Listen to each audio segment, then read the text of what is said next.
Hi, Stuart. I know right when you walked in the door, you were greeted with a barrage of anger and rage from me. Yes, I was. I know I'm supposed to be positive, but how can I be? How can I be?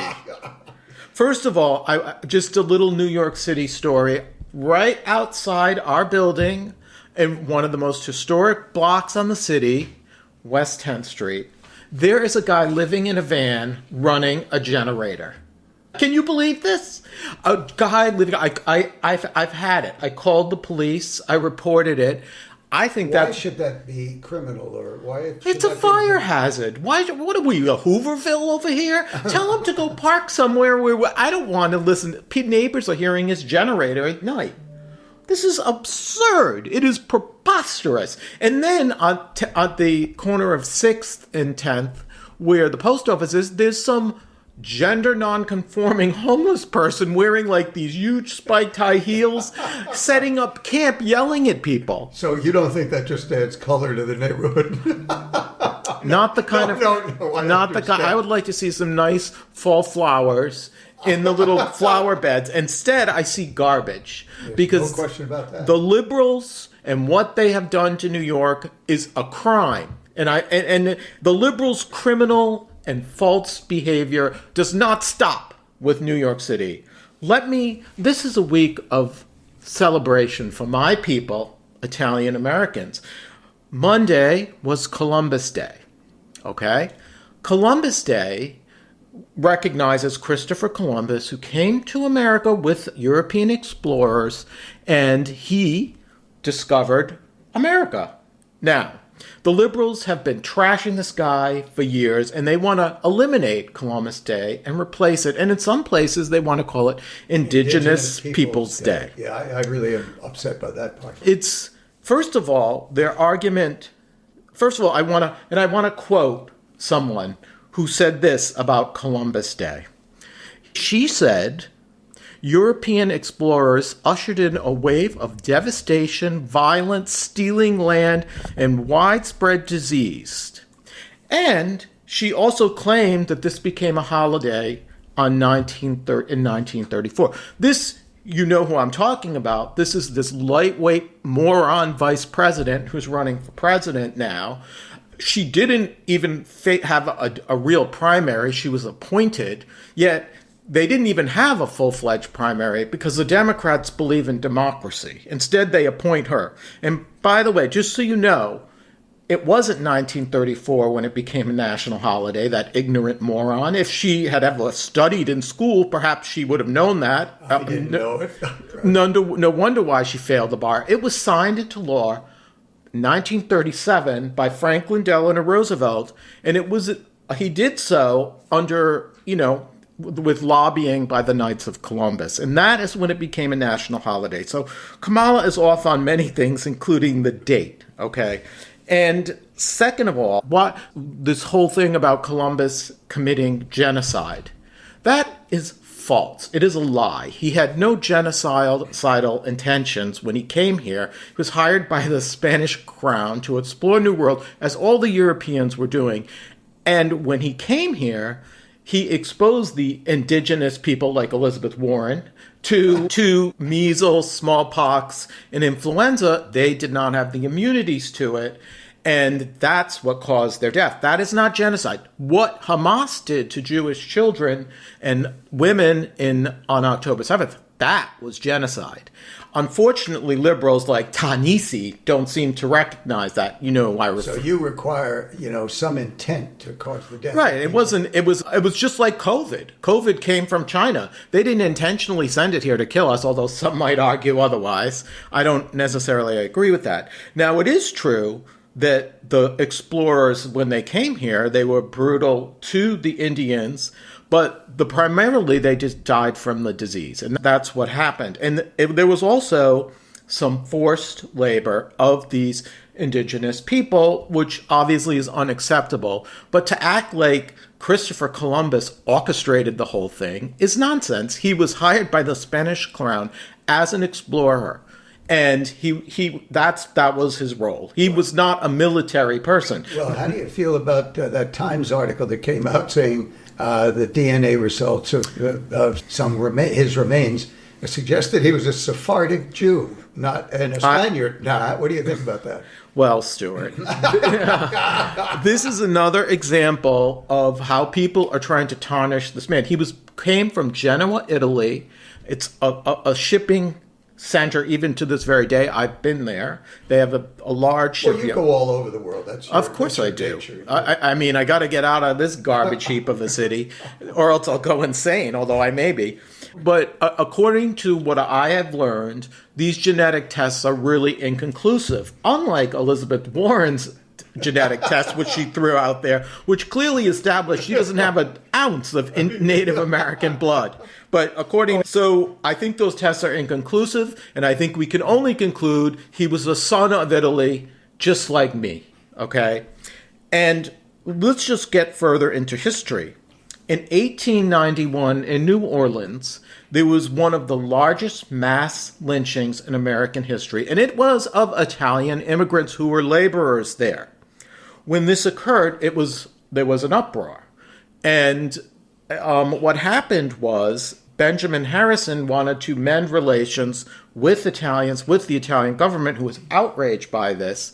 So he issued a proclamation recognizing Columbus Day. That's what happened, okay? And then subsequently, Roosevelt signed it into law. So this whole notion that we should be disrespecting Columbus and Columbus Day, it's not just about Columbus itself, it's about the Italian Americans who came to this country. And I don't want to sound like Ta-Nehisi Coates or Kamala Harris and these other whiners, because at the end of the day, life is not fair. There's discrimination over all sorts of things. People are stepped on and screwed every day. But I don't sit around whining about it. I just try to make the best of my situation. But during World War II, 1,600 Italian Americans were interned. They were considered enemy aliens. Not only that, 600,000 were classified in this capacity, and they were subject to curfew, property seizures, surveillance, and the like. Okay? And no one's discussing paying reparations to me for that, and I should get it. I have more of a close relation to that than Ta-Nehisi and Kamala do to slaveholders, or those who were slaves, frankly. And if we're going to mess around, Stuart, with national holidays, and we're going to talk about people who don't deserve one, let's talk about Martin Luther King, okay? He has a holiday. There's two holidays for African Americans, Juneteenth and Martin Luther King Day. Well, when Martin Luther King was getting his PhD at Boston University, this was in the 50s, he apparently plagiarized a third of it. This was discovered in 1990. Now, how can this be a moral example either, frankly? And not only that, there is evidence that he was engaged in infidelity with his wife and the like. So if we want to have an Indigenous People Day and you're going to take away my holiday, I would consider an alternative. Let's get rid of MLK Day, Stuart, because I have had just about enough of this garbage. And Italian Americans are not just criminals like so many people like to think. There have been many prominent Italian Americans.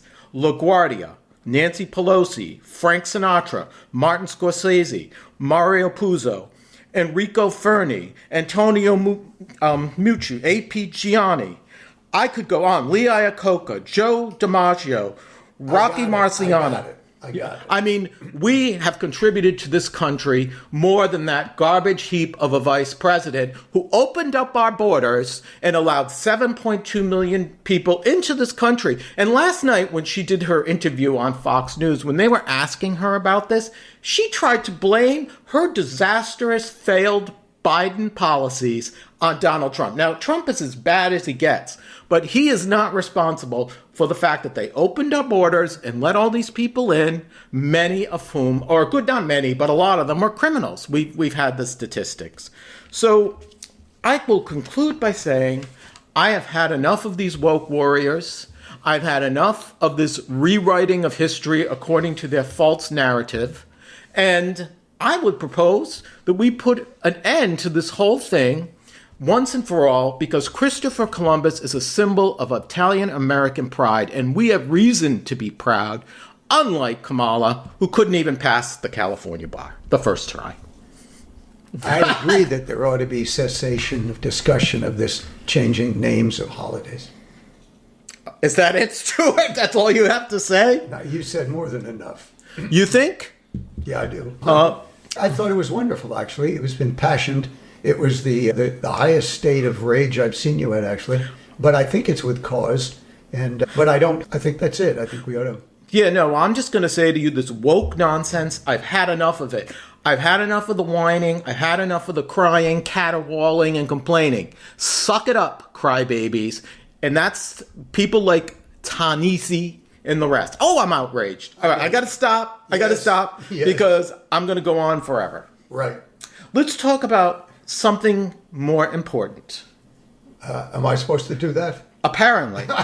You are the sage of this group. Well, I don't think so. But I think I'll first talk about, I got 2 items I'd like to bring up to date. And one of them is just kind of an interesting little twist. So there's a Reagan movie that came out in late August. Let me get that.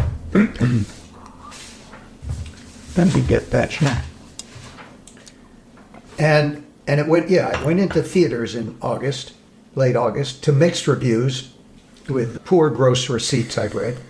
And though the Post called it a blockbuster, but I'm not shocked that they called it that. And some interesting characters in the movie. John Voight, who's a KGB agent, Dennis Quaid playing Reagan, and a lady named Penelope Ann Miller, whom I'm not sure I've seen her, but she's well known, apparently. I've heard of her. Nancy Reagan. A few facts about Reagan, just a few. His father was an alcoholic, I learned, when I was reading an article. And, of course, he was shot, and that was in 1981. And, of course, he had Alzheimer's, sadly, and he died in 2004. This is not supposed to be a biography of him on my part. Now, why am I talking about the film at all?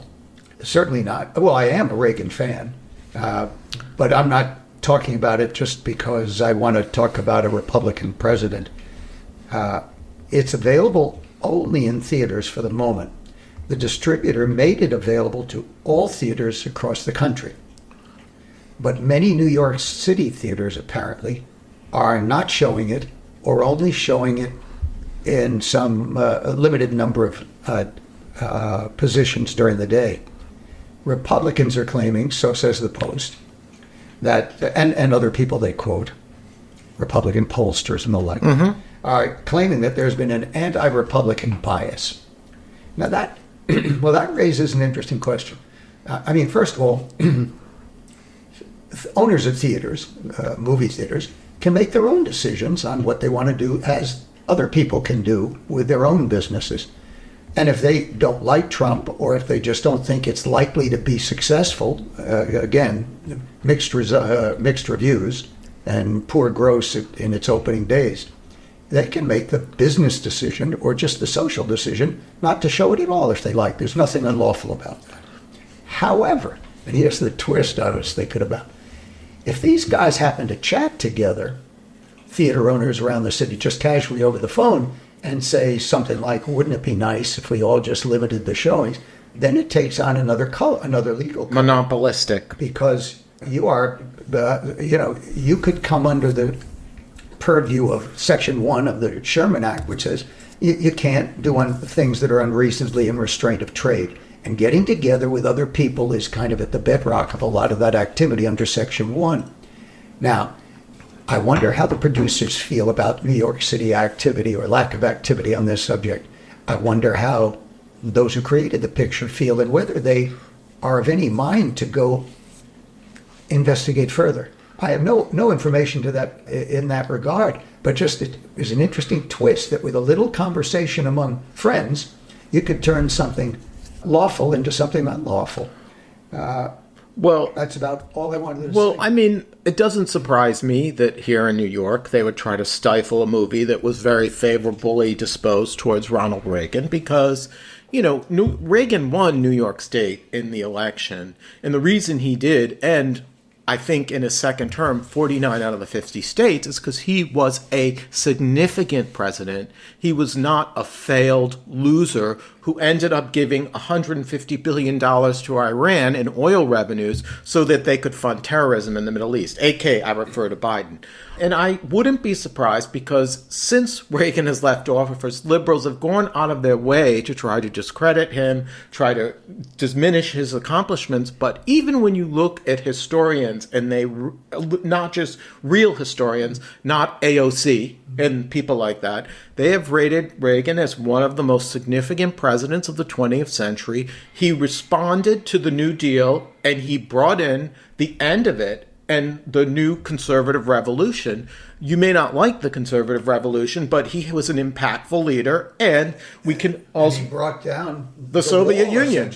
Yeah, I know Bernie Sanders and Elizabeth Warren want to build it back up, but that's a different story.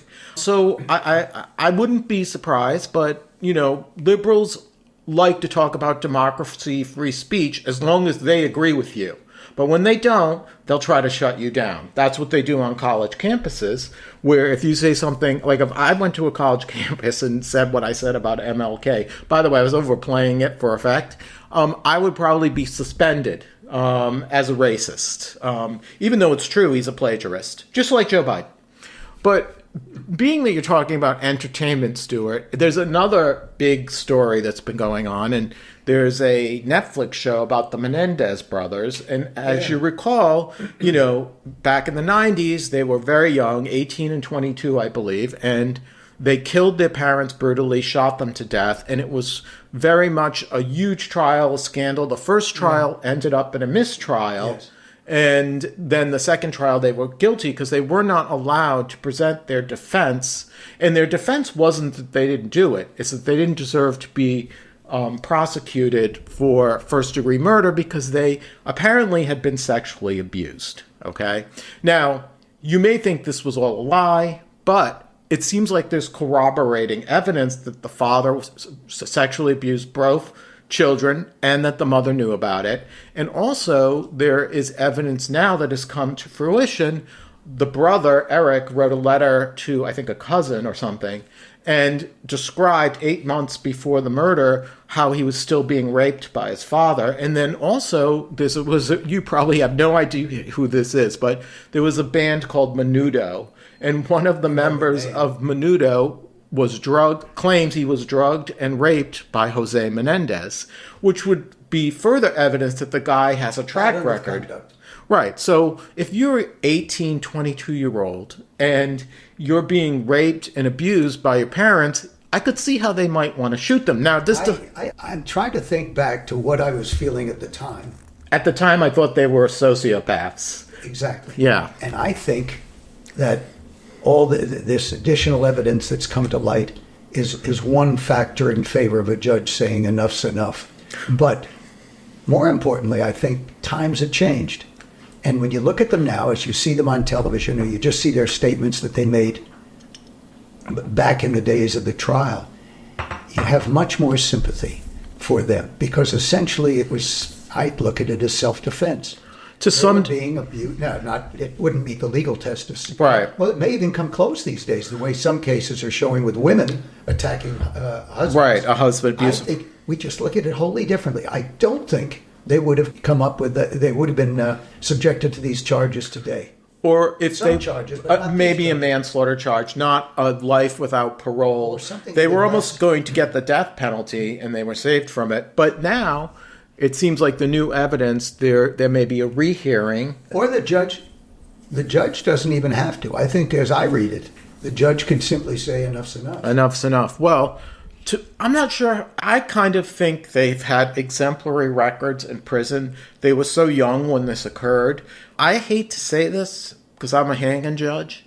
I think that they should probably get a release. So am I, a hanging judge. But I feel differently now when I look at them and I recognize where society is today. I don't think society today would treat them the same way. And I think it's a little sad. They've spent, 25 or 30 years? 34 years. Yeah. And they've generated a lot of support from a lot of people, and I can understand it. I mean, and also at the time of the trial, the second trial was after, I believe, O.J. Simpson was acquitted. Yes. And the prosecutors had obviously made a fools of themselves with that case, and they were determined to lock these two up because it was a very sensational case. And truthfully, they did a lot of things as 18 and 22-year-olds that made them look terrible, spending all that money and all that kind of stuff, or their parents' money. So at the end of the day, though, it is interesting. Maybe even the jurors had that same kind of post-OJ. It could be. They also weren't allowed to, in the second trial, to present the evidence of sexual abuse, so that kind of did it in. And in the first trial, apparently, it was the women who were sympathetic to them and the men were not. And I think a lot of people at the time didn't feel like men got sexually abused, which apparently they do. Just go to your local parish. Yeah. But anyway... But anyway, I just think the whole story is kind of interesting, and the way things get portrayed in the media and the way people are presumed guilty, you can never really know unless you're actually sitting there listening. And even then, facts get distorted. I spent time in prison, but it's not quite that way. Oh, we know about you in the prisons. No, I do. I have, and you know what touches me? I mean, this is drifting off the subject just a little bit, but I read the other day about the district attorney in Brooklyn, forgotten his name. Is it Gonzalez? Yeah, and someone else was either released the other day or sentence commuted. I love the idea, and again, I'm pretty law and orderish, but I love the idea of reviewing old cases. I think it's essential because mistakes have been made, some of them intentional, and we have to try and rectify this kind of system. The bottom line is a lot of prosecutors are very ambitious. They want to get their names in the paper. They want to get to higher office. And they take these celebrated cases and try to convict people because it makes them look good. AKA, look at Rudy Giuliani, because that's what he did. And many of his cases were overturned on appeal. So people have different degrees of respect for their obligations as a prosecutor and their obligations to turn over information and evidence that might be exculpatory and that kind of thing. So I have respect for those programs where they now occur. And Gonzalez is a name that comes up periodically because he's aggressive as a prosecutor, but I love the idea of they're looking back at situations that need review.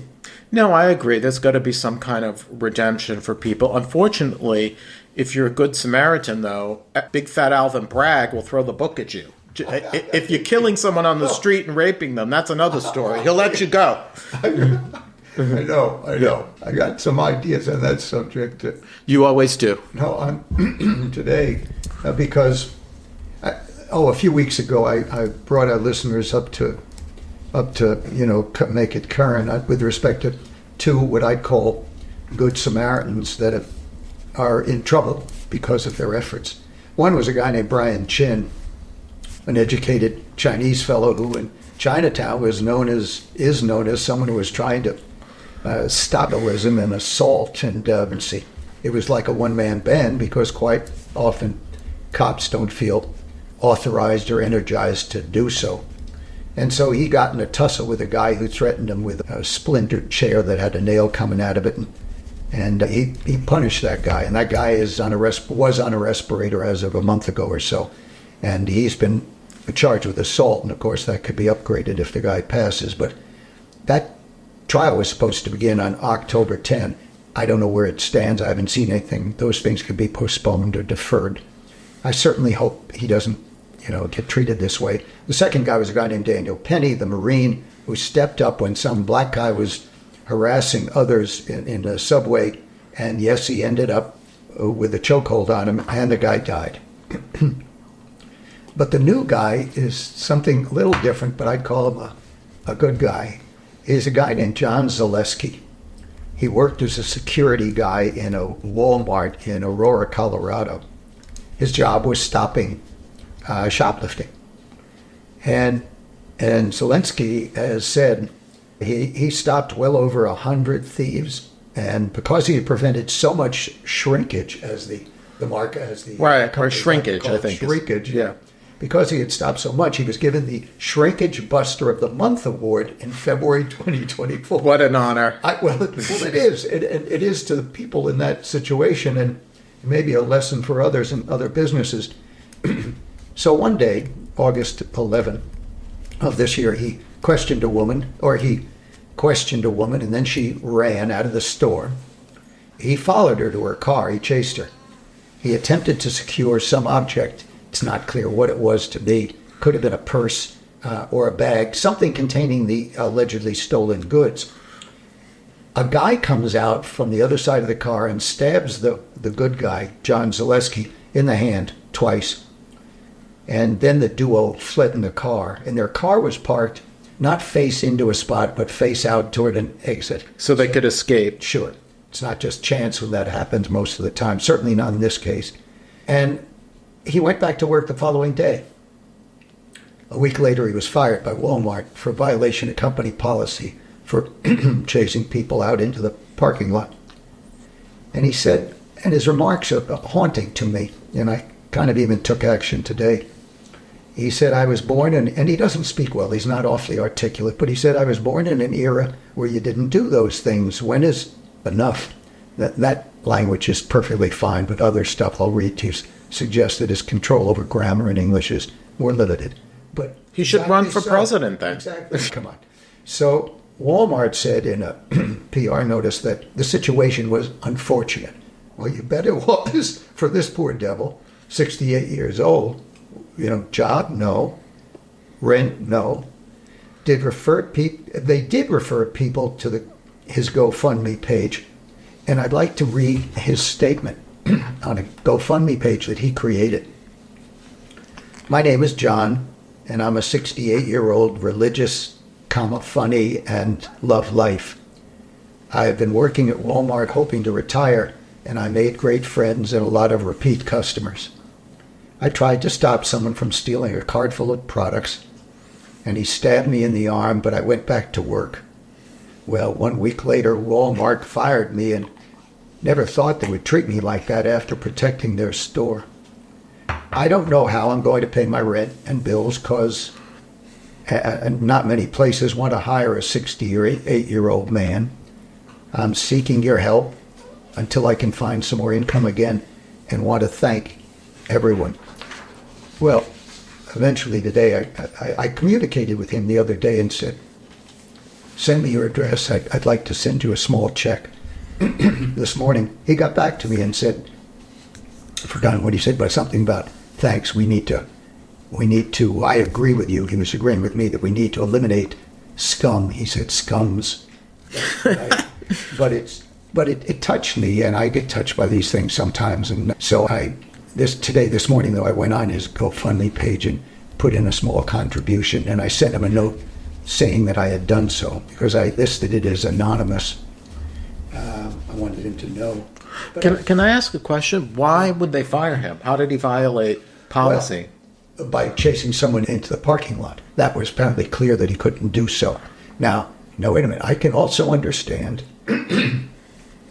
why companies don't want their stores turning into the Wild West. That's true. And they're also worried about liability issues, especially in a parking lot, and what other damage could occur to other people if someone. And there are other but they're worried about losing customers. You know what? I know if you break a rule and you fire someone who's been a good employee, you know what I have to say about Walmart? Fuck them. Well, look, I happen to feel that way myself.